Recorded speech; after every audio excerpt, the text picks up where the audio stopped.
Saudara, Polri memberikan sejumlah bantuan mulai dari alat berat, sembako hingga air bersih untuk mempercepat pemulihan infrastruktur pasca bencana banjir di Sumatera.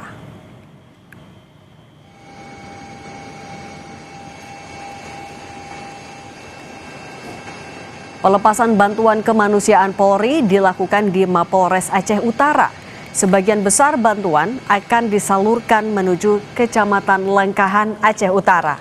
Wakapolri menjelaskan, selain memberikan bantuan, Polri juga akan memperbaiki sejumlah infrastruktur seperti puskesmas, polsek, dan polres. Percepatan pembangunan infrastruktur juga akan dibantu oleh penambahan personel BRIMOB dari 5 Polda dan Jakarta.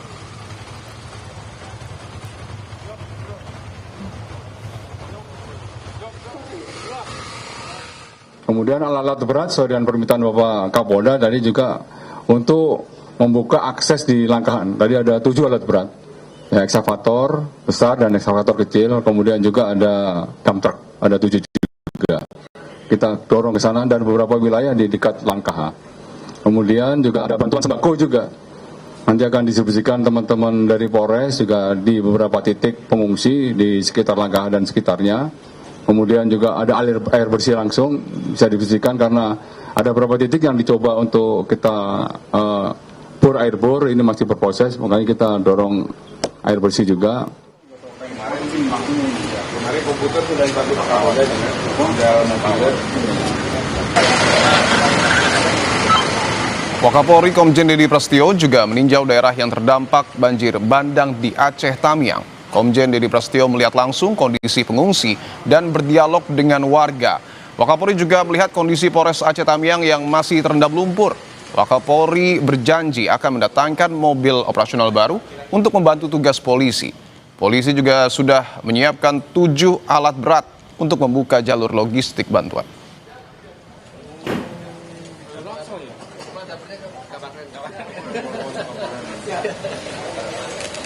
Ya, semuanya. Yang dari yang dari Medan. Amin.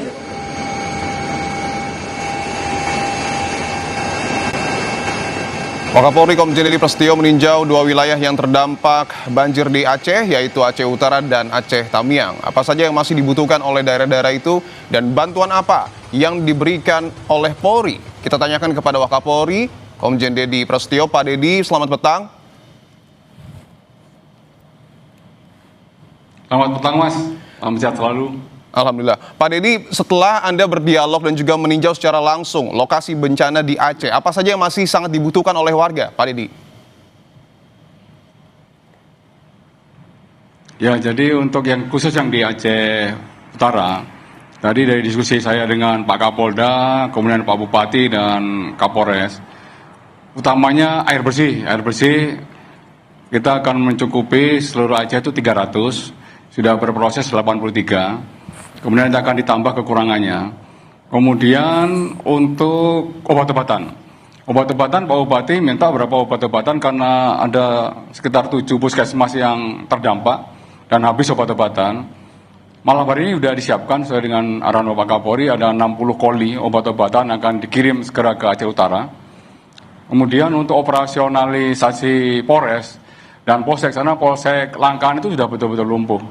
Ya, kendaraan semuanya sudah terendam air, oleh karenanya tadi kami lapor ke beliau, Wakapolri merintahkan untuk tambahan 20 kendaraan trail ya untuk Babin Kamtimas dan operasionalisasi di Polsek dan Polres, kemudian 2 tambahan untuk kendaraan double kabin. Itu semuanya untuk membantu suplai logistik, kemudian kebutuhan-kebutuhan operasionalisasi Polsek dan Polres, dan juga kebutuhan apa yang dibutuhkan oleh masyarakat segera kita penuhi. Kemudian kita juga mempersiapkan untuk menghadapi bulan suci Ramadan. Ya, jadi Bupati minta untuk renovasi beberapa musola dan masjid, kemudian tambahan untuk Al-Quran, kemudian tambahan untuk tikar ataupun karpet masjid, itu akan kita juga penuhi. Dan untuk kebutuhan-kebutuhan logistik lainnya tentunya terus akan kita update untuk 1 bulan ke depan. Kemudian Bapak Bupati tadi juga diskusi dengan kami juga, dengan Pak Kapolres dan Pak Kapolda, untuk jembatan-jembatan kecil yang mungkin itu dibutuhkan juga untuk percepatan baik untuk evakuasi korban yang sakit maupun untuk alur kelancaran logistik khususnya di Aceh Utara. Kemudian tadi juga kami langsung ke Aceh Tamiang. Di Aceh Tamiang diskusi juga dengan Pak Bupati, kemudian dengan Kapolres, dan juga di situ ada Danpas 1 dari Brimob. Ya, untuk Polres kita sudah bantu Bapak Kapolri tahap awal 30 kendaraan trail yang tadi sudah langsung kita gunakan untuk pendistribusian logistik kepada lokasi-lokasi yang masyarakat terdampak. Kemudian 2 kendaraan mobil double kabin. Karena di sana polseknya itu 11 polsek yang terdampak dan seluruh kendaraan di 11 polsek itu juga tidak bisa dioperasionalkan. Ada 119 Babin Kamtibmas kendaraannya juga tidak bisa dioperasionalkan. Oleh karenanya ke depan saya sampaikan di Januari baru kita bisa mengadakan untuk kendaraan trail untuk Babin Kamtibmas kurang lebih 100. Kemudian untuk polsek kita juga akan dukung kendaraan-kendaraan double kabin mungkin 11 dulu. Ya untuk kendaraan double kabin agar biar operasional polsek dan Polres juga bisa jalan.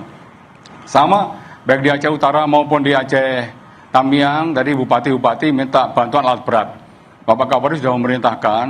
Tadi di Aceh Tamiang ada 7, kemudian di Aceh Utara juga ada 5 alat berat yang akan kita gunakan untuk melakukan pembersihan di jalan-jalan, kemudian akses-akses untuk distribusi logistik dan juga pengungsi. Ini kita lakukan. Aceh Tamiang sama, beberapa tempat ibadah, masjid maupun musola juga akan kita bantu juga untuk peralatan sholat dan juga air bersih. Di rumah sakit tadi sudah kita resmikan untuk sumur bor rumah sakit juga bisa kita gunakan. Di Polres maupun di Polsek juga kita sudah siapkan sumur bor. Baik. Untuk kebutuhan dapur lapangan pun demikian. Kita terus mengupdate kebutuhan sesuai dengan kebutuhan pengungsi begitu, Mas. Baik, Polri telah mendata kebutuhan-kebutuhan dan juga membantu kebutuhan dasar yang kemudian dibutuhkan oleh masyarakat. Tadi juga disinggung soal alat berat. Pak Dedi, bagaimana dengan percepatan pembukaan daerah yang masih terisolasi? Ya, tentunya terus kita berkolaborasi dengan pemerintah daerah sebagai leading sektor. Kita berkolaborasi dengan pemerintah daerah, kemudian dengan kementerian terkait, juga dengan teman-teman TNI. Beberapa jembatan-jembatan besar sudah sedang dalam pengerjaan. Kami ada beberapa jembatan-jembatan kecil yang itu sudah disampaikan oleh Pak Bupati. Pak, minta ini jatahnya Polri, Pak. Ini Polri yang dikerjakan ini. Jadi sesuai dengan plottingan dari para bupati, itu yang akan kami kerjakan sebagai tanggung jawab kami. Gitu.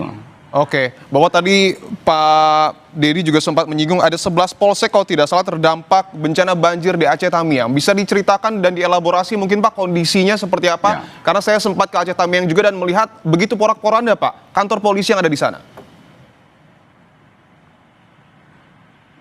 Ya betul, untuk Polresnya juga memang kondisinya cukup memprihatinkan, tapi tetap operasionalisasi untuk pelayanan masyarakat tetap akan kita lakukan.